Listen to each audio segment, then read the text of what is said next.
Hey everybody, this is Educational Series for Infrared Saunas, video 7.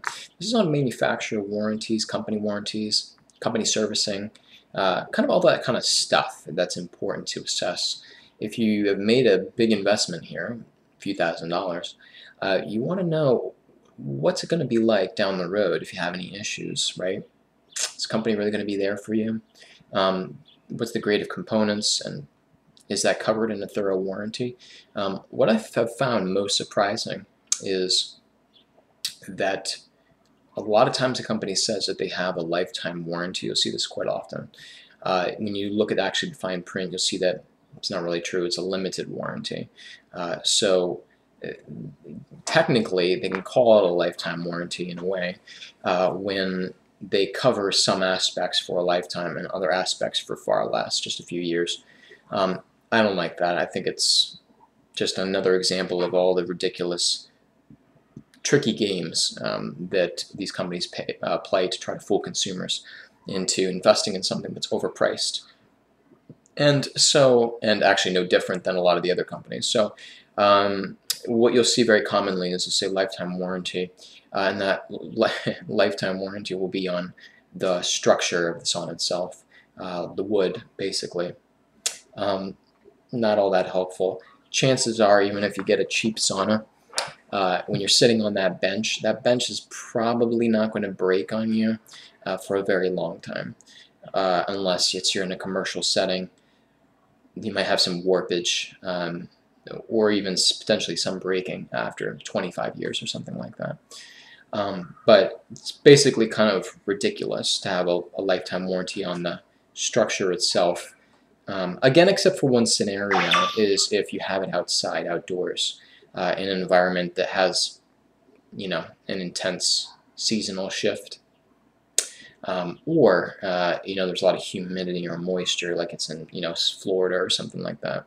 Okay, that's helpful if it's exposed to the elements. Outside of that, not that helpful. You want a lifetime warranty on the components, the electrical, the control panel, all these other different sorts of aspects. And then, just because you find a good warranty, you want to make sure that that company has been in business for a while. And you also want to make sure that there's no real serious complaints against them. And also, ideally, that company's, basically has been in business for a while. And I say that because most of the companies in this industry were just started with a little bit of money. They bought a bunch of saunas, they had them branded, they imported them, and that's that. There's a million of these just pop-up companies, and they can disappear and go out of business or whatever in like 4 to 7 years, 10 years. It happens. And so when you invest in a sauna, you want to make sure that if I want to have this for 15 years or 20 years or 30 years or whatever it is that company still going to be there when I have an issue? And that's a really good question to ask yourself. And that's also what you pay for, remember that.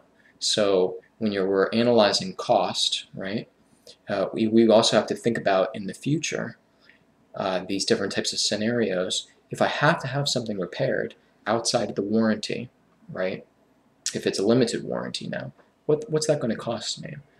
Do I have to package up the whole thing and ship it? That's going to be really expensive.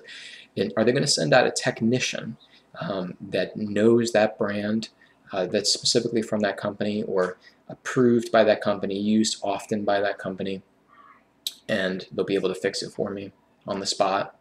And generally, how long does that take? Is it like a month where I'm not going to be able to use my sauna?